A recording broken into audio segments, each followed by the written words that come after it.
Our buddy Ric Grenell is with us, good friend of mine and my wife, good friend of the family and the country. Ric Grenell, how are you, my friend?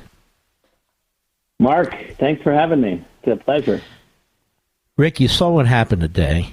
And so what's happened today, almost 6 months to the day that Israel was attacked, is now official United States policy is to turn on Israel. 76 years since Harry Truman, we've had pretty much bipartisan policy.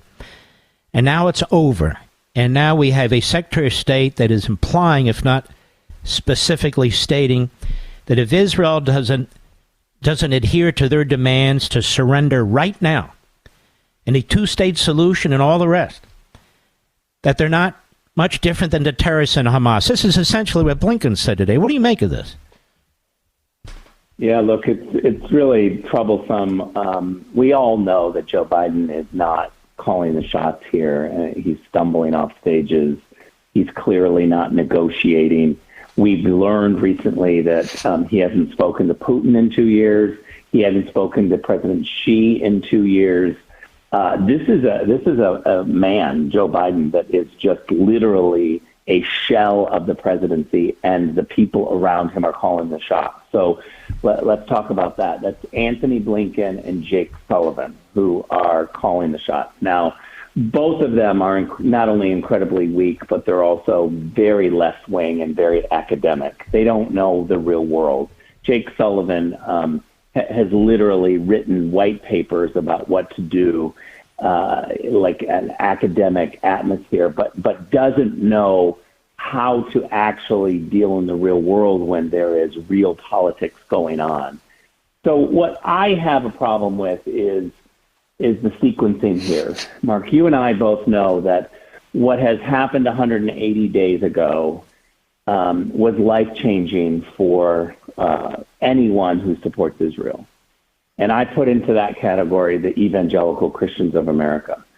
And we've watched as Israel was attacked. This is a music festival. These people were not even political, and they were hacked and raped. And now they're hostages. And we know that there are American hostages. So the only thing that we should be talking about are the return of hostages. All of the other conversations about, Abbas, who was elected in 2005 to a 5-year term, and he's now in his 18th year of his 5-year term. And then now he turns over and says, I'm going to appoint this other guy to be the government, an unelected person. And then the United States welcomes this move as a representative government. There has been so many mistakes made from the White House and the State Department about not concentrating on the hostages, not going there. Why isn't the Secretary of State, who has his own plane, why isn't he not parked in Qatar on that plane and saying, I'm not leaving until I have the American hostages home? The American leadership is crucial. It's crucial to pressure the Arabs, the Israelis, the American public, everyone. I spent 8 years at the UN. Nothing works in the world unless there's American leadership. When their Americans are not leading, there's chaos. And so we have seen for 180 days this lack of attention on the hostages and the hand-wringing from the academic community inside the Biden administration, to the point where now they are so frustrated over Michigan, and this is all about politics. They're so frustrated over Michigan and the people who are voting for none of the above on different ballots, that the political people at the White House have taken over from Jake Sullivan, and they said, look, we got to have a ceasefire, and we got to call for a ceasefire because otherwise Detroit is not going to vote for us and we're going to lose. And so the entire strategy right now is a political ploy for Michigan. I actually believe, though, there are 2 points of why the Arabs are not going to vote for Joe Biden. One, Arabs, Israelis, evangelicals. We all know there wouldn't have been a war if Donald Trump were president. We all know that there was actual peace between Arabs and Israelis. And the second point is, how stupid are we to think that when you fund the radical regime in Tehran, that you're not going to get war? You're not going to get terrorism. You're not going to get belligerent individuals who deny someone's human rights on a daily basis. So the funding of the Iranian regime to the tune of hundreds of billions of dollars in sanctions relief, cash, and credit is the sole responsible moment of October 7th and the chaos that we're seeing now. They did this on themselves. They funded the Iranian regime, and they put themselves in this position. So now the foreign policy academics have been pushed off to the side, and the political people running Michigan have taken over the strategy. Mm-hmm. But in the case of Blinken, I think it's more ideological. You remember when McCain went to the floor and voted against him and actually filibustered his nomination for deputy secretary? He warned that this guy is going to get Americans killed. He called him dangerous. He's in NATO trashing Israel. He's basically comparing them to Hamas. I mean, this guy, who I don't think is that political, I just think he's so radical. And then he brings in this guy, Malley, who is a special pleader for Iran. They're going to have a nuclear weapon at some point. This guy, and here's my question: why don't Republicans hold hearings and hold this guy accountable? They're allowing these guys to run foreign policy unchallenged. Yeah. Look, I hope that your listeners know that Anthony Blinken's parents, Vera and Don Blinken, have given millions of dollars to George Soros and the Open Society. Matter of fact, the center that they opened with George Soros is called the Vera and Donald Blinken Open Society Archive. Oh, my God. I didn't even know that. I didn't know that. Oh, how did I miss that? It's outrageous.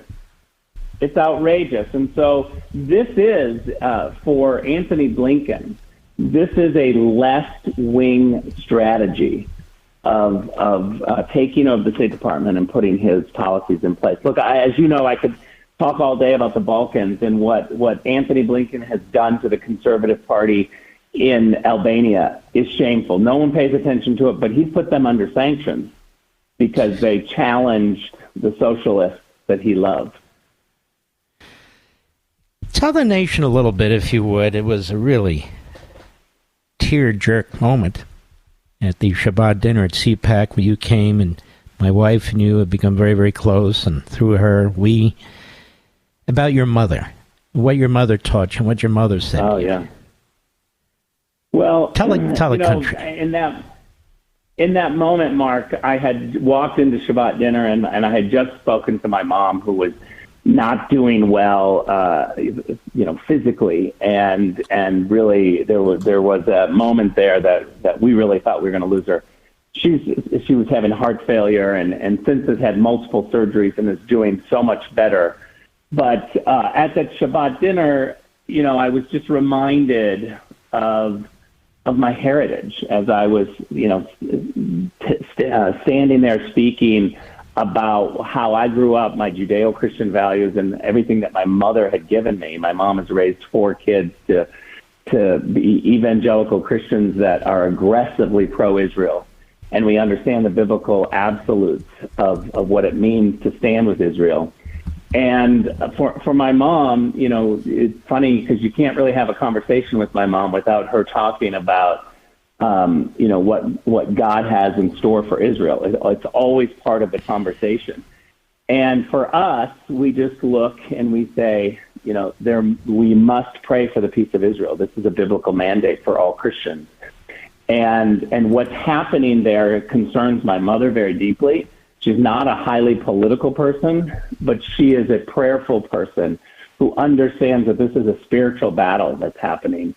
And we have no choice as Christians but to be on the side of Israel. And she taught you this, right? Pretty much? My mom taught me this. Look, growing up, we didn't have a dishwasher.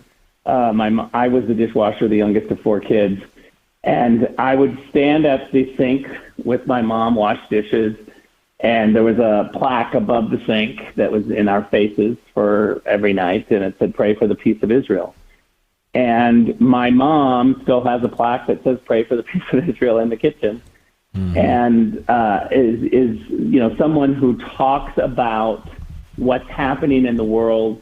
One of the greatest joys of her life was to go to Israel She's been multiple times, but the first time she went was just electric for her to walk amongst the biblical stories. And she's taught this to not only her kids, but her grandkids and her great-grandchildren. And she's aggressive about it. All right. Well, I think with today's activities and pronouncements throughout the Biden administration, that the relationship now between the United States and Israel has been almost destroyed by our government. And it's the same administration, Rick, that is destroying our electoral system, trying to put Donald Trump in prison. In other words, this is a very tyrannical party, a very tyrannical Biden, people around him. They really are trying to alter our nation in a very, very negative way, and they're succeeding right now, no?